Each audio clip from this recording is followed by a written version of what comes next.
çağrının sonundaki cümle gerçekten çok önemli. Tanımı başta tanımlamanın önemine dikkat çekmiştik. Şimdi bu süreçte sürece karşıt pozisyonda yer alanların en fazla cesaret aldıkları yer yasalar. Ümit Özdağ'ından tut karşıtlık yapan diğer bütün aktörlere kadar. Ne diyorlar? Diyorlar ki anayasamızda böyle bir şey yok. Anayasamızda yer almayan bazı şeyleri siz nasıl dile getirirsiniz diye. Yani güçlerini oradan alıyorlar. Dolayısıyla sen bunun yolunu açmak için, çözümün yolunu açmak için senin yasal düzenlemeler yapman gerekiyor. Bunu bir yasallığa kavuşturman gerekiyor. Yasallığa kavuşturmadığın hiçbir şeyin bir geleceği olmaz. Şimdi Kürtlerin yasada yer almaması demek aslında saldırılara da açık hale gelmek demektir. Aynı şekilde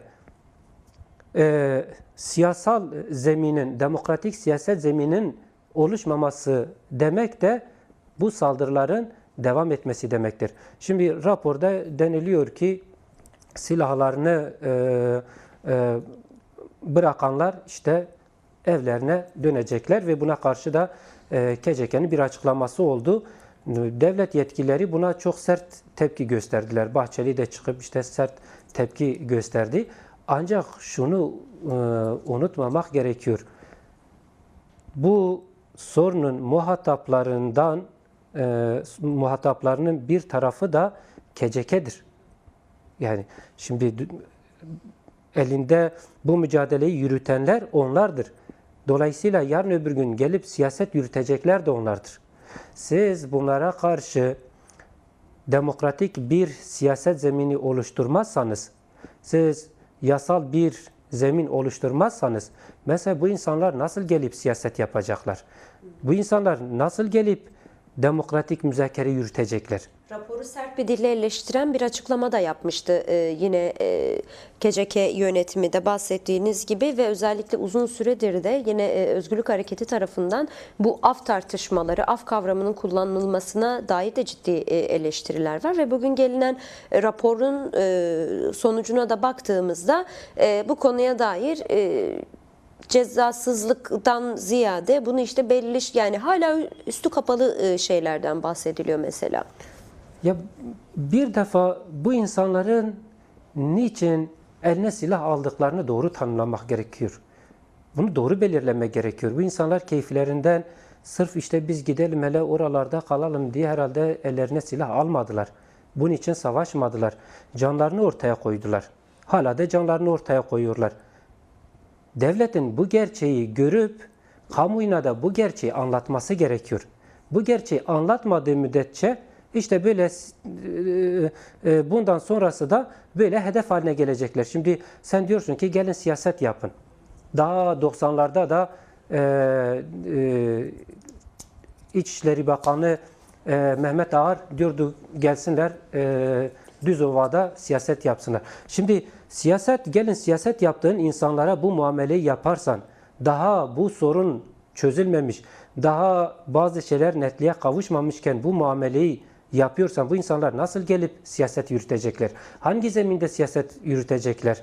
Ya da burada bu siyaseti yürütenlere dair de tahliyeler, ertelenen tahliyeler var, siyasi tutsaklar var. Haberimizin başında da belirttik. Hasta tutsaklar var. İşte avukatlara daha 2 hafta geçmedi herhalde. Onlarca yıl ceza verildi, hapis cezaları verildi.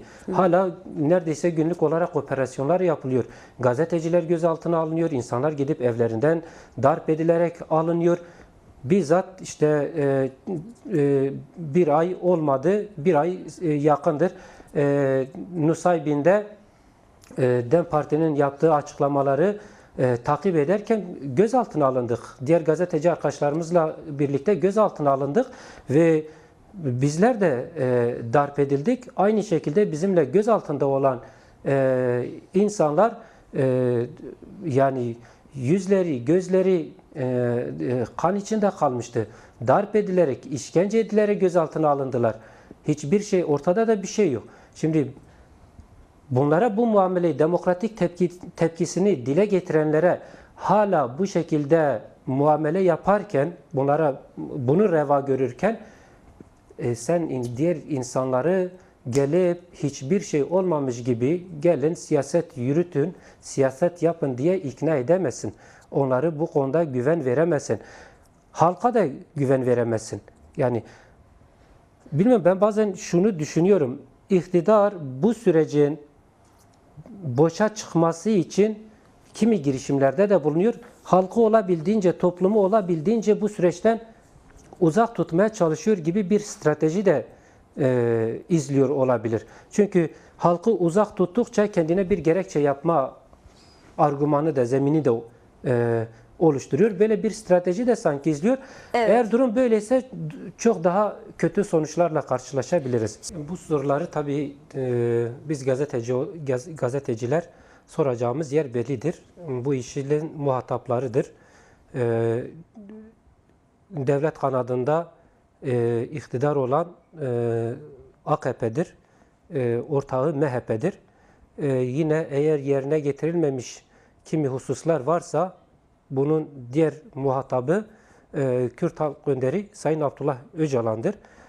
Yerine getirilmeyen hususları muhataplarına biz gazeteciler olarak sormakla mükellefiz.